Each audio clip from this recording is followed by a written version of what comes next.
Hermanos queridos, amados en el Señor, damos gracias a nuestro Rey Todopoderoso de su infinita gracia y poder por permitirnos reunirnos una vez más para glorificar su nombre, para que su palabra sea expuesta y que podamos ser edificados a través de la palabra de Dios, nuestras vidas, nuestra congregación, nuestras familias. Una vez más te ruego, inclina tu rostro para que este mensaje pueda llegar a tu corazón, no solamente a tu intelecto, sino a tu corazón. Señor, nuestras vidas hoy delante tuya, rogamos, Señor, que nos puedas edificar a través de tu palabra, como lo has hecho con los antiguos y con cada hermano en cada lugar del planeta.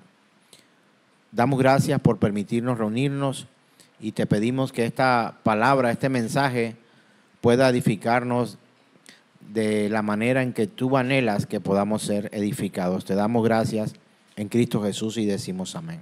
Amén. De veras que ruego que podamos ser edificados y que podamos comprender la trascendencia, es decir, la importancia que este tema tiene para nuestras vidas. Hoy quiero tratar con ustedes un tema que tiene por nombre Una vez para siempre, una vez para siempre.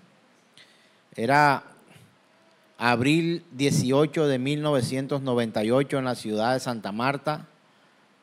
La hermana Diana y su servidor se casaban en un altillo, en una congregación, en una capilla de la ciudad de Santa Marta. Aquel día, una noche, 7 de la noche, citados los invitados. En aquel lugar nos dimos cita a la familia y algunos amigos cercanos y otros colados para que se llevara a cabo las nupcias de este par de jóvenes. Él con 20 y ella con 18 años, acabando de recoger su cédula de ciudadanía en la Registraduría Nacional del Estado Civil. Eso pasó hace alrededor de 27 años a la fecha y fue algo solemne delante de Dios. Realmente Dios lo permitió y han pasado todo este tiempo y aún estamos juntos. Pero quiero contarle algo crítico que ocurrió luego de pronunciar nuestros votos matrimoniales y que el ministro que oficiaba la ceremonia nos hizo mencionar nuestros votos y la palabra para siempre fue mencionada en múltiples ocasiones. Te amaré para siempre, estaré contigo para siempre, te acompañaré siempre, a tu lado estaré siempre, disfrutaré mi vida contigo siempre y estaremos siempre. Pero no pasado 3 años, estábamos en el borde del abismo y todos los para siempre que nos habíamos prometido, nos dimos cuenta que eran falsos todos. O bueno, la mayoría pues. Que mi esposa ha confesado públicamente que ella pensó en cumplir con su voto matrimonial por un tiempo y luego abandonarme.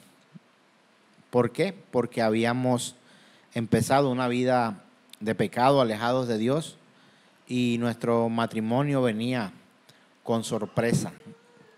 Esa sorpresa tiene nombre y es Sebastián Sánchez Arrieta. Eso pasó hace algún tiempo. Nuestro hijo tiene 26 años. Este año, con el favor de Dios, cumple sus 27 años y si saca la cuenta ya se las hice. Sí, mi esposa y yo nos casábamos mientras estábamos embarazados y teníamos bueno, estaba embarazada mi esposa, ¿no?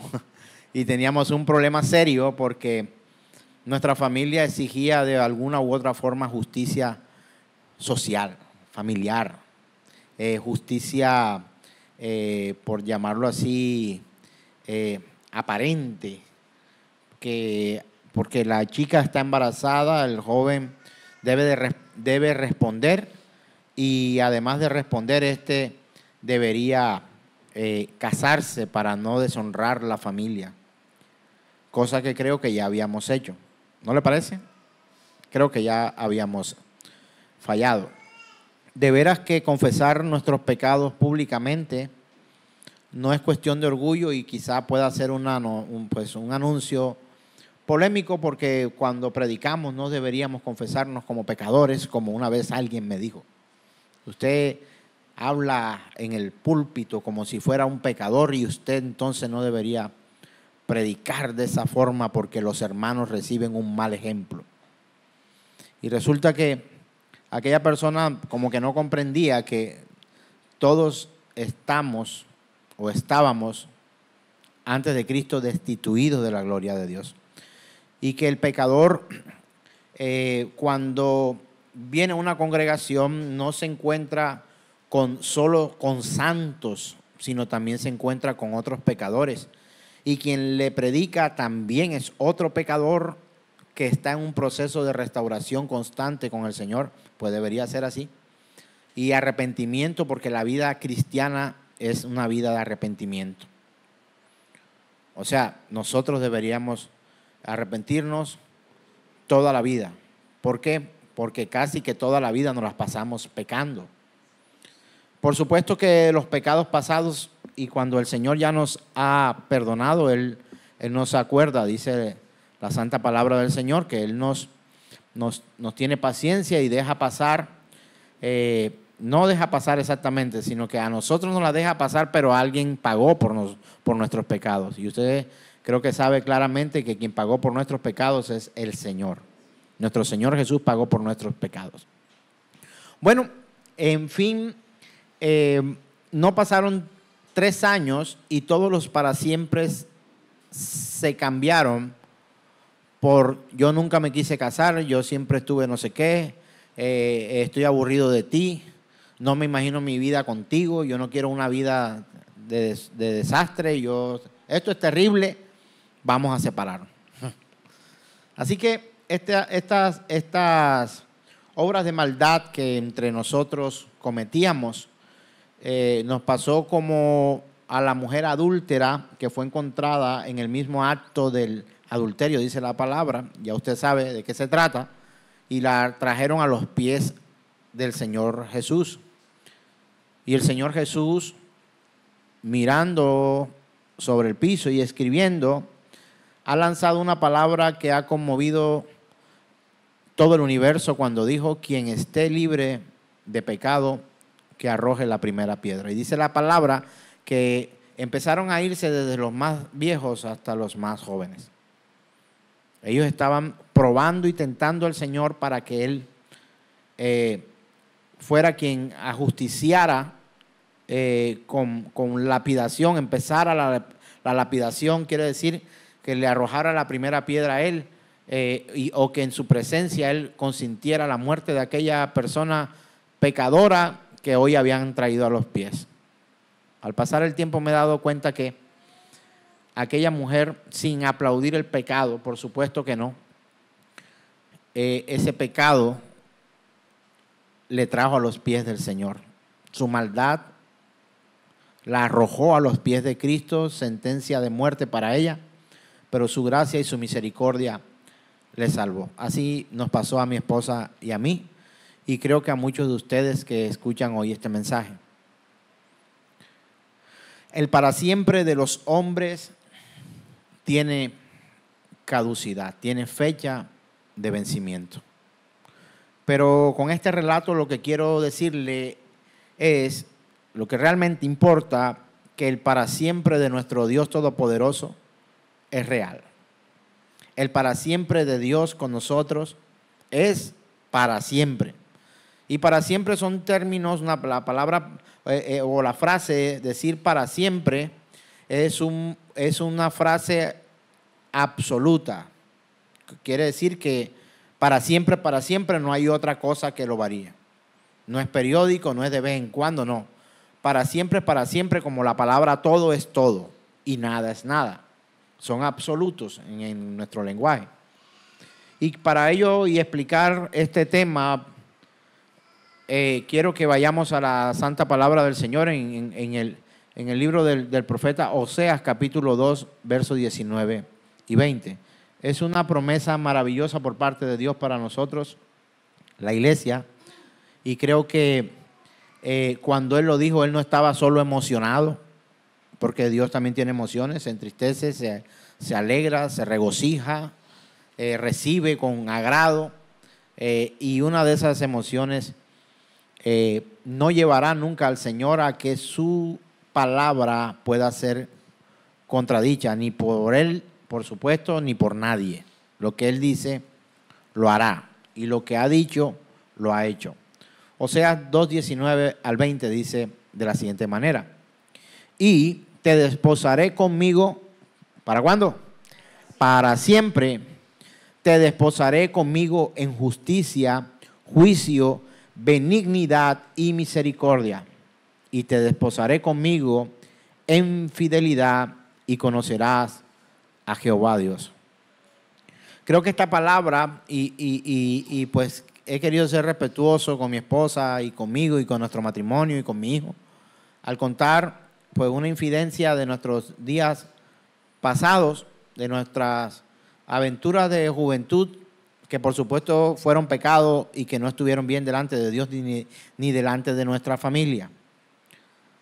Pero solo por la intervención de Dios nuestro matrimonio ha cobrado sentido, y podría decir que estoy en los mejores años de mi matrimonio con mi esposa, con errores, con falencias, por supuesto, cometo muchos errores, mi esposa también, pero creo que hemos llegado a no solo la edad en años nuestro por viejos, sino que nuestro matrimonio ha entrado a una etapa madura de comprender, de tolerar, de hablar, de dialogar, porque entendemos no solamente el carácter de la otra persona, de nosotros, y el temperamento de nosotros, sino que hemos llegado paso a paso, y nos falta, por supuesto, ir conociendo no solamente el carácter entre nosotros y el temperamento, sino también el temperamento y el carácter de la persona de Dios.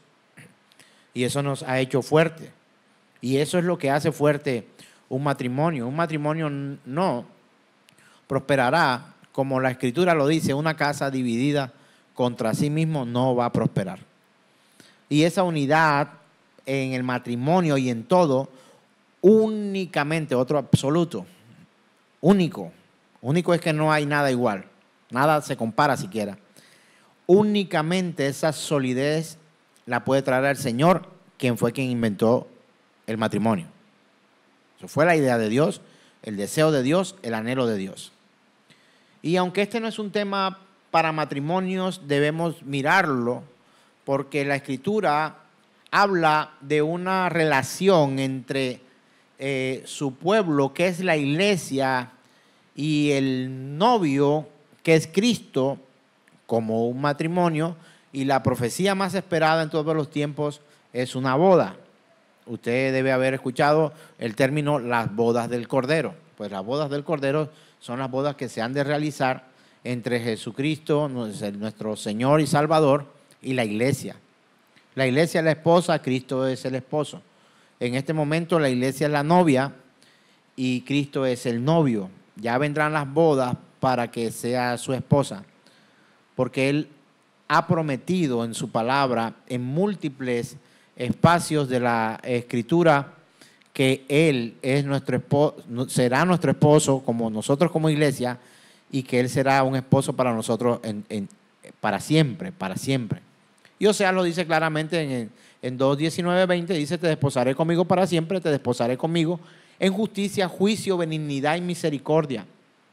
Y te desposaré conmigo en fidelidad y conocerás a Jehová. Cuando yo leo esta escritura, a mí me obliga a que el matrimonio que tengo con mi esposa y el que ella tiene conmigo, nuestro pacto matrimonial, tiene que asemejarse en mayor parte como nuestro Señor ve el matrimonio. ¿Cómo lo ve el Señor?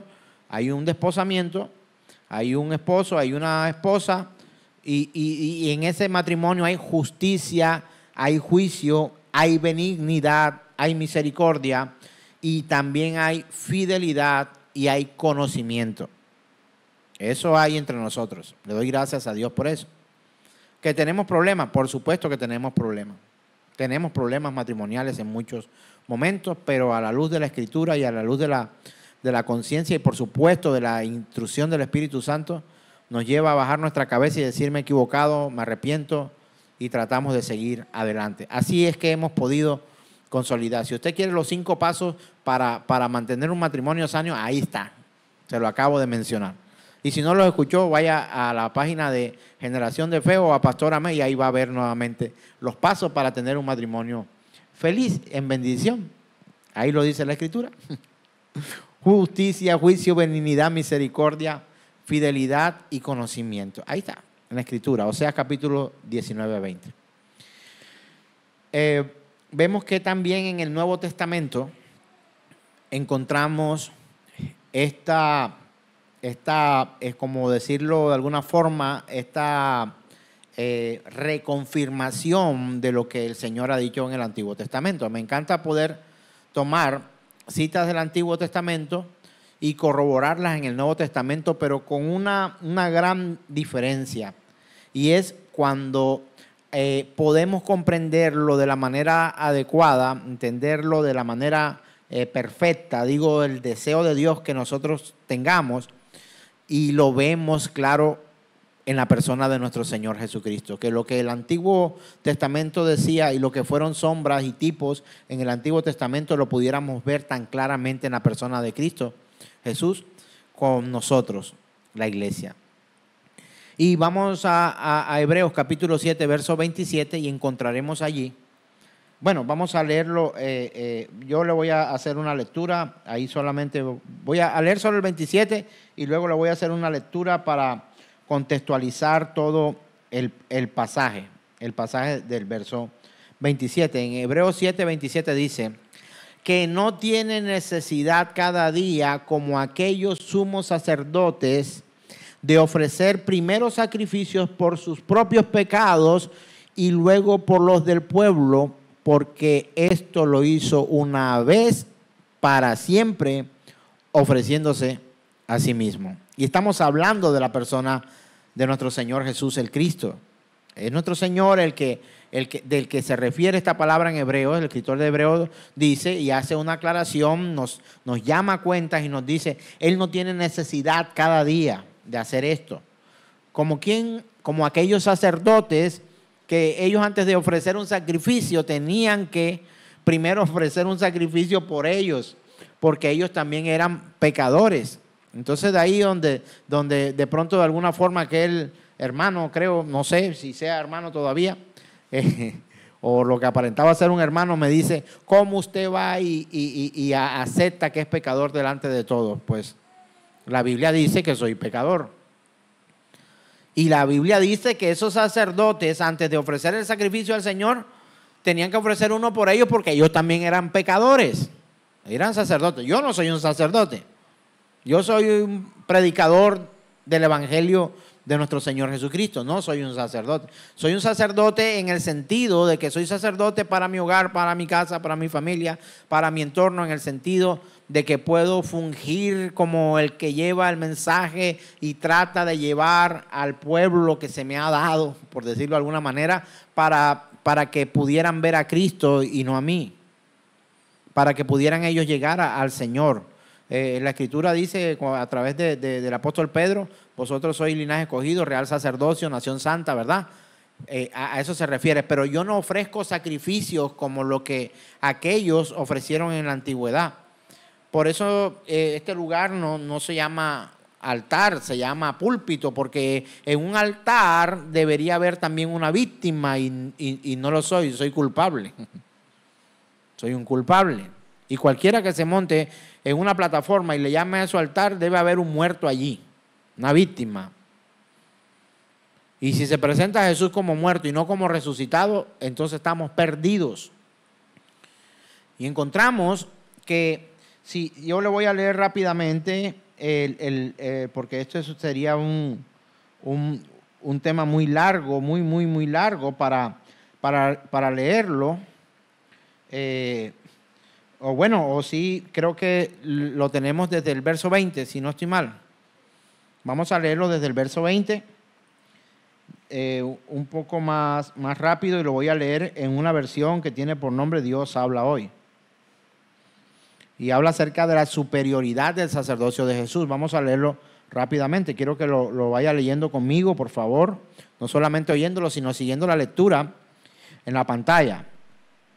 Dice la Escritura, Hebreos capítulo 7, verso 20, dice: y Dios garantizó esto con un juramento. Los otros sacerdotes fueron nombrados sin juramento alguno. Pero en el caso del Señor sí hubo un juramento. Pues la Escritura dice, en la Escritura dice, se le dice, el Señor hizo un juramento y no va a desdecirse. Impresionante. Tú eres sacerdote para siempre. Verso 22. De este modo Jesús es quien garantiza una alianza mejor que la primera. Los otros sacerdotes fueron muchos porque la muerte les impedía seguir viviendo. Pero como Jesús no muere, su oficio sacerdotal no pasa a ningún otro. Por eso puede salvar para siempre a los que se acercan a Dios por medio de Él, pues viven para siempre para rogar a Dios por ellos. Verso 26. Así pues, Jesús es precisamente el sumo sacerdote que necesitamos. Él es santo, sin maldad y sin mancha, apartado de los pecadores y puesto más alto que el cielo. No es como los otros sumos sacerdotes que tienen que matar animales y ofrecerlo cada día en el sacrificio, primero por sus propios pecados y luego por los pecados del pueblo. Por el contrario, Jesús ofreció el sacrificio una sola vez y para siempre cuando se ofreció a sí mismo. Verso 28. La ley de Moisés nombra como sumos sacerdotes a hombres que imperfectos, pero el juramento de Dios fue hecho después de la ley. Nombra sumo sacerdote a su Hijo, quien ha sido hecho perfecto para siempre. ¡Wow!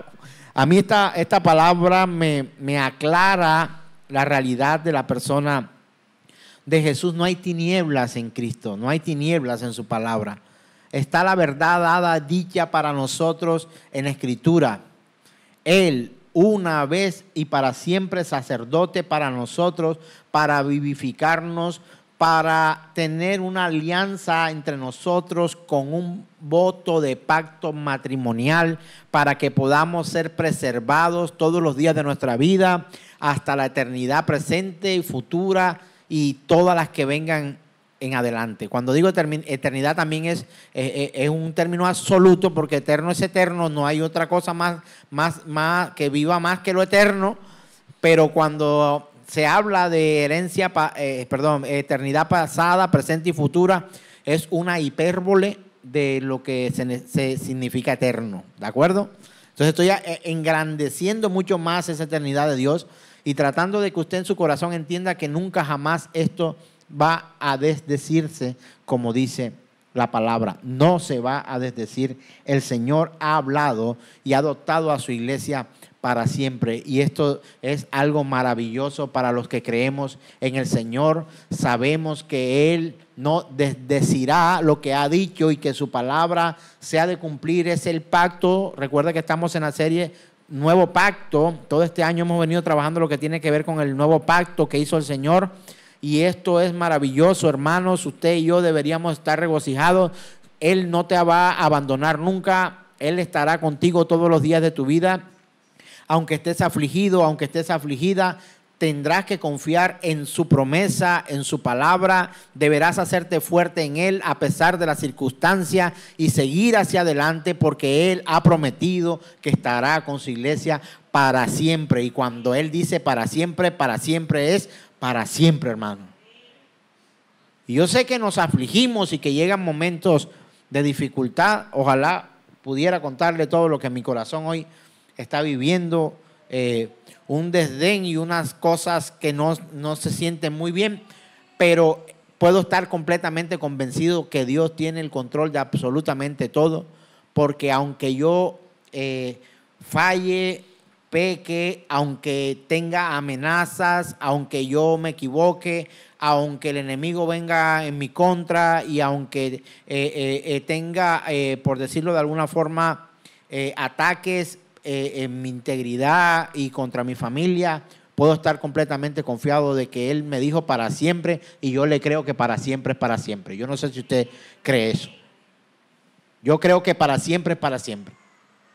Y cuando usted y yo creemos de verdad que esto es para siempre y para siempre, a unas circunstancias, aunque nos hagan llorar y nos hagan temblar, no desfallecemos porque Él dijo que para siempre es para siempre. Y si vamos más adelante en la Escritura, en Hebreos capítulo 9, verso 12, el mismo libro de Hebreo habla del pacto, todo el libro de Hebreo, y habla del sacerdocio de nuestro Señor, lo dice de la siguiente manera. Hebreos capítulo 9, verso 12 dice: y no por sangre de machos cabríos ni de becerros, sino por su propia sangre. ¿Qué hizo? Entró, ¿cuántas veces?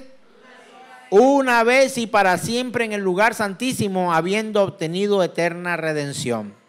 Y quiero que usted entienda esto porque ¿por qué habían tantos sacrificios y por qué habían tantos sacerdotes y por qué se tenía que garantizar que el papá sacerdote cuando moría dejara al hijo sacerdote para que ese hijo cuando muriera también dejara a su hijo y a su hijo? Y había una tribu especializada, específicamente escogida por Dios para que todos fueran sacerdotes de generación en generación. ¿Sabe por qué?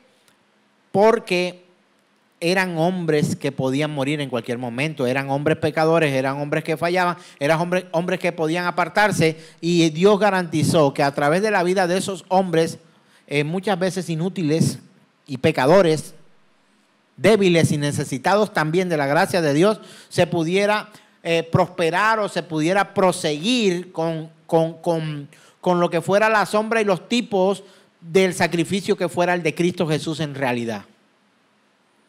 Tenía que extenderse eso. Pero como leemos en Hebreos 9:12, dice: no por la sangre de machos cabríos ni de becerros, sino por su propia sangre. Por eso cuando Juan Bautista ve al Señor, expresa unas palabras maravillosas y bellas cuando ve al Señor y dice: he aquí el Cordero de Dios que quita el pecado del mundo. Que lo quita. Y por ahí con unos hermanos hablamos acerca de quitar el pecado y de cubrir el pecado.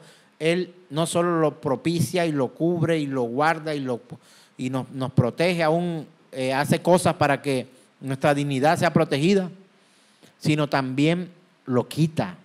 Porque si no lo quitara y solo fuera oculto, nosotros estaríamos perdidos.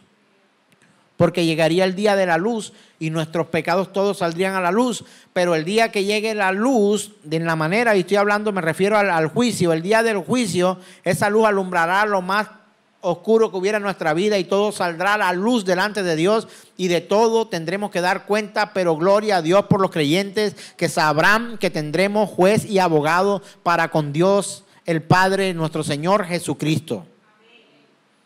¿Cuántas veces? Para siempre. ¿Con quiénes? Con todos, pero no todos, sino todos los que hacen parte de su iglesia. Ese todos es un todos limitado. Todos también es todos, pero todos tiene una limitación. Es un término absoluto todos, pero todos los de su iglesia.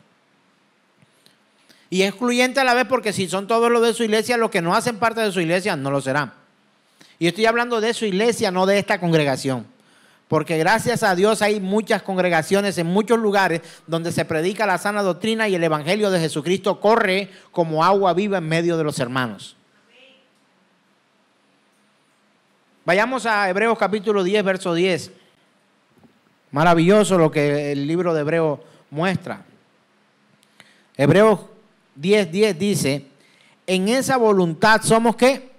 Santificados mediante la ofrenda del cuerpo de Cristo hecha una vez para siempre. Y lo va a seguir repitiendo todo el libro de Hebreos. Por eso bueno, sí, podríamos decir que es una graficación, que es una recreación de lo que ocurrió un día, pero todas las Semanas Santas azotan, golpean, escupen y clavan, crucifican a Jesús en una cruz algunos, y su devoción es por eso, mas no por el verdadero Cristo. Y salen muchos y corren tras lo que es esa representación, pero acabada Semana Santa otra vez vuelve la vida a su normalidad. ¿Sabe por qué? Porque Dios no quiere que tengamos solo una Semana Santa, que en estos tiempos ya no es tan santa la semana. Esta Semana Santa que hoy vemos no tiene que ver con Santa. Tiene más de Santa Claus que la semana. Pero no lo que creemos en que fue una vez y para siempre. Y de aquí es donde sacamos que Él no solamente murió por tus pecados pasados, ni los de hoy que has cometido, sino también por los que cometiste y cometerás mañana. En el corazón de Dios ya están cometidos. ¿Y sabes qué es lo bueno de todo esto? Que ya están perdonados para los suyos. Ahora, te estoy promoviendo al pecado de ninguna manera, como el apóstol Pablo dice, para que sobreabunde la gracia. No, Señor. Sino que el creyente cada día debe tratar, esforzarse de llevar la vida más santa que pueda. Con la ayuda del Espíritu Santo de Dios, porque es imposible. ¿Usted no se da cuenta que cuando usted hace caso a la inspiración del Espíritu Santo de Dios, usted no peca? Pero cuando usted hace lo que quiere, usted y yo escachamos allí. Quebramos la santidad y vivimos para nosotros de un modo egoísta. Cuando no damos las prioridades a lo que es. Entonces, mis hermanos queridos, tenemos que vivir conforme a esa gracia de Dios que Él ha prometido. Misericordia y gracia ha prometido. Pero también ha prometido justicia y juicio. Y eso, aunque también nos conviene a nosotros, nos conviene porque la justicia o sea, ¿a usted le conviene que Dios haga justicia sobre su vida? Pregunta técnica, respóndase en su corazón. ¿Usted le gustaría que Dios hiciera justicia sobre su vida? ¿Cuál sería su respuesta? Si tiene que ver con la justicia nuestra, no. Pero escuche bien lo que pregunto. Y obviamente, vuelvo nuevamente, o sea, responda usted en su corazón. Realmente lo que le estoy haciendo es confrontarlo usted con esto. ¿A usted le gustaría que Dios desatara su justicia sobre su vida? ¿Sí o no? Yo digo que sí. ¡Wow! El pastor ahora es más santo que todos los que estamos acá. No lo estoy diciendo de esa manera. Porque si fuera por mi justicia, yo estaría muerto. Pero si fuera por la justicia de Dios, el para siempre que Él ha prometido se hará vivo en mi vida. Te perdonaré, te levantaré, te restauraré, porque nuestra justicia es fallida, pero la justicia de Dios no es sino solamente en Cristo Jesús, Señor nuestro. Así se manifiesta la justicia de Dios. ¿Es con tu misericordia? No es con tu misericordia, es con la misericordia de Dios. ¿Es con tu fuerza? No es con su fuerza, no es con tu fuerza, es con su espíritu. No es por tus atributos, es por los atributos de Dios. No es por tu fortaleza, porque tú eres débil y necesitado, es en la fuerza y en el poder de nuestro Señor. ¿Y sabe cuánto tiempo va a durar eso? Para siempre. Para siempre. Él es el Cordero de Dios que quita el pecado del mundo. No dice quitará o quitó. Un presente activo en esta frase, el presente activo es quita. Juan 1:29, por favor. En Juan 1:29 encontramos esta maravillosa exaltación, doxología en cuanto al Señor Jesús por parte de Juan.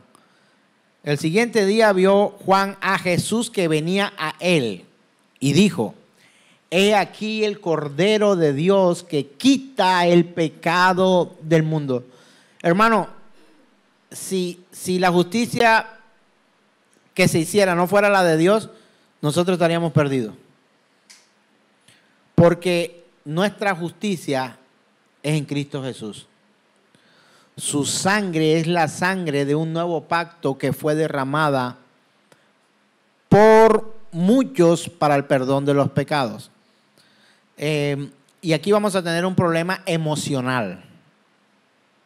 ¿O no, hermana Dina? Vamos a tener un problema emocional con esta cita bíblica. Y vamos a verla por qué.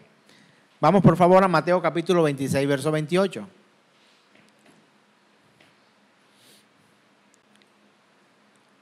Dice la Escritura, léalo conmigo porque de pronto yo leo mal, ¿no? Léalo conmigo, por favor, dice la Escritura. Y si usted me ve por la pantalla acá y no tiene Biblia en el momento, pues busque una Biblia y verifique lo que dice la Escritura. ¿Qué dice Mateo 26, 28? Dice, porque esto es mi sangre, ¿de qué? Del nuevo pacto. ¿Que qué? Que por muchos es derramada para remisión de los pecados. Pregunto, ¿dice por todos?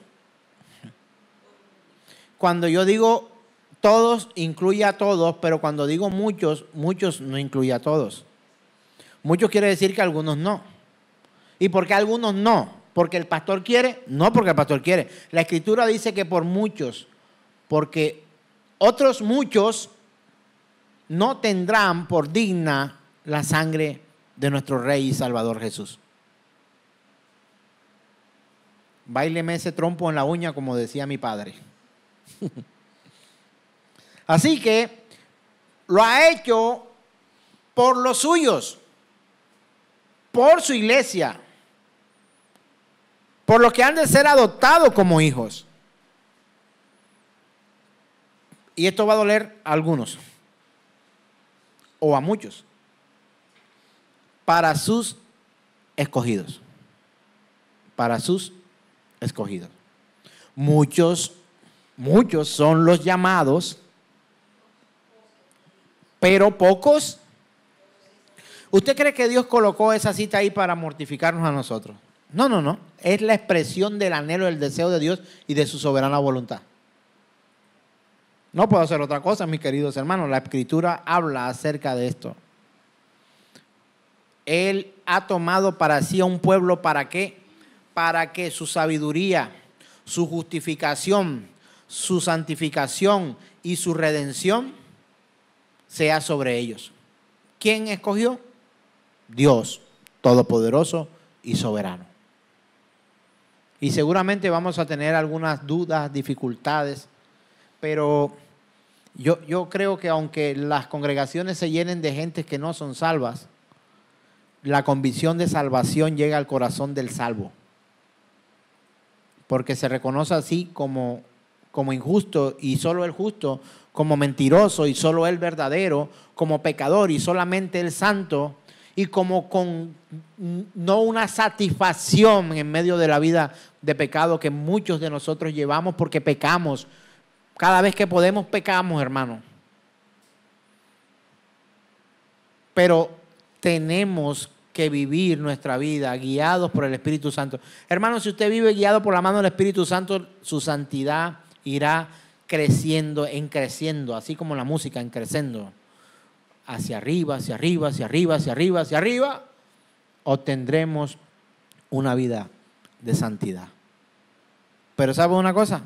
Cuando un escalón de ellos, de la escalera a la santidad, te falte o te falle y tu pie tropiece y caigas, Él te levantará, porque Él ha dicho para siempre, hermano.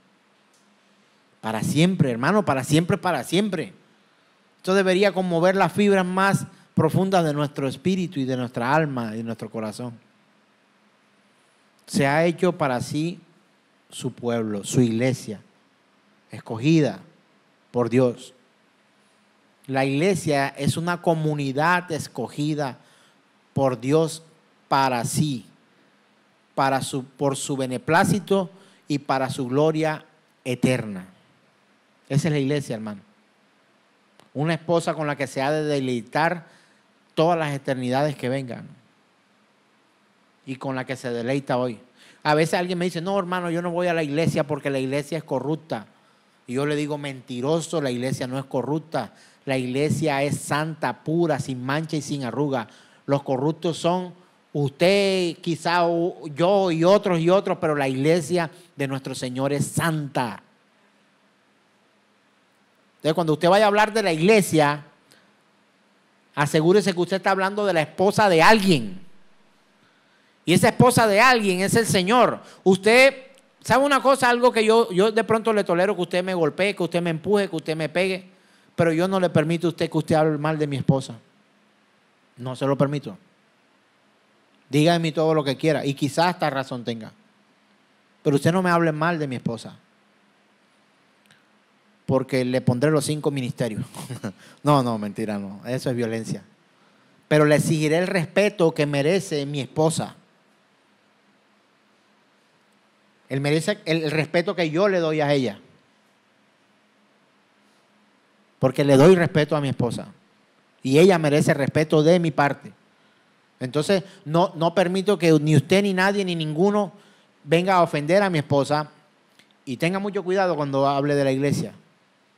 Porque la iglesia no es todo de lo que se le ha acusado. A la iglesia se le acusó de la Santa Inquisición, entre comillas. La iglesia no mata a los que ama, a los suyos. No. A la iglesia la acusaron de tratos tortuosos y de terribles atropellos en contra de otras comunidades. La iglesia no mata a personas. La iglesia ama a su prójimo. La iglesia ama incluso a su enemigo. Lo guarda, lo protege, le da de comer, le da de vestir y le da agua para beber cuando tiene sed. La iglesia, cuando le pedían la capa, entregaba el sombrero, o cuando le pedían el sombrero, entregaba la capa. La iglesia, cuando era obligada a llevar una carga, una milla, el Señor Jesucristo le dijo, no la lleves una, llévala 2. Esa es la iglesia. Ahora yo pregunto, ¿tú eres así? Porque si tú no eres así, entonces tú no eres iglesia. Y el problema no es del Señor, el problema es tuyo. Y ese asunto tú lo arreglas con el Señor. Porque yo no puedo ofrecer ahora una vaca, un becerro, un toro, un cabrito para ofrecer un sacrificio para que Dios te perdone a ti. Porque ya Jesús lo hizo una vez y para siempre. Y si tú eres parte de la iglesia, tú volverás en arrepentimiento a los pies de Cristo y te entregarás una vez más en cuerpo, alma y corazón a los pies del Señor, a Él, a ese esposo. Y quiero terminar con este mensaje leyendo, vamos a leer 2 citas. Primera carta a los Corintios, capítulo 1, verso 30, dice: mas por Él estáis vosotros en Cristo Jesús, el cual nos ha sido hecho por Dios sabiduría, justificación, santificación y redención. Ay, Señor, qué mal, ¿verdad? Qué mal nos portamos. Qué mal nos portamos y qué misericordioso es Dios. Cuánta falla en nosotros y cuánta certeza y perfección en el Señor.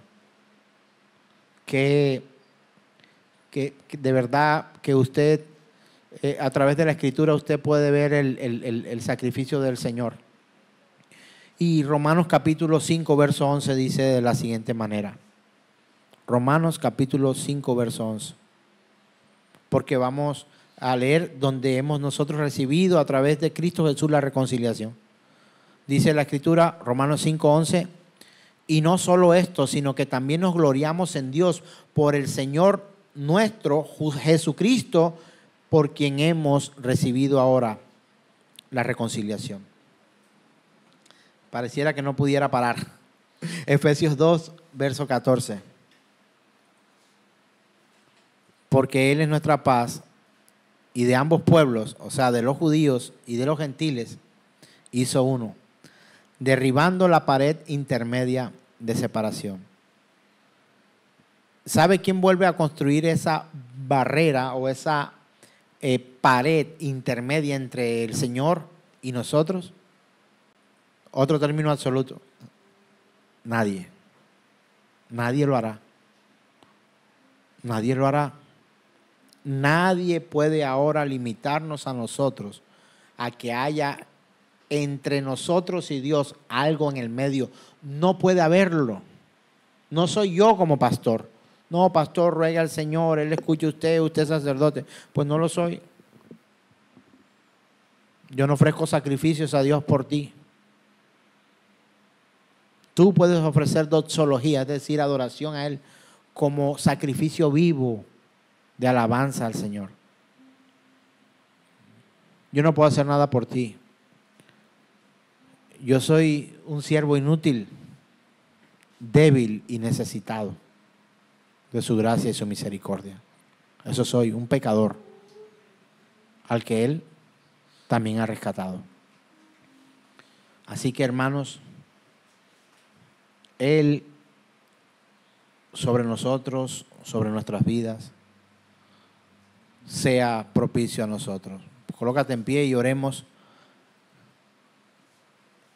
Padre, yo te pido, Rey del cielo y de la tierra, que puedas guiarme para hablar lo que es tuyo, para hablar tu palabra y rogarte que mis hermanos puedan comprender esta palabra. Te pido yo también, Señor, que pueda ser iluminado por ti, por tu palabra. No sea que yo, siendo heraldo, también venga a vivir condenación, Señor, sino que también, como a Pablo, Señor, caigan escamas de los ojos para poder ver lo que antes no veía. Dame la fortaleza a mí y a mis hermanos, Señor, para que podamos continuar adelante y creer en que tú eres Dios poderoso, que cumple lo que promete. Hecho sacerdote tú, nuestro Señor Jesús, para presentarte delante de nuestro Dios el Padre, para que nuestros pecados sean quitados, porque una vez y para siempre fuiste a la cruz. No todos los días como aquellos sacerdotes, o cada año, o en cada momento en que había una falla. Tú lo hiciste una vez y para siempre. En tus manos estoy. Gracias te damos en Cristo Jesús, Señor nuestro. Y decimos amén, amén y amén.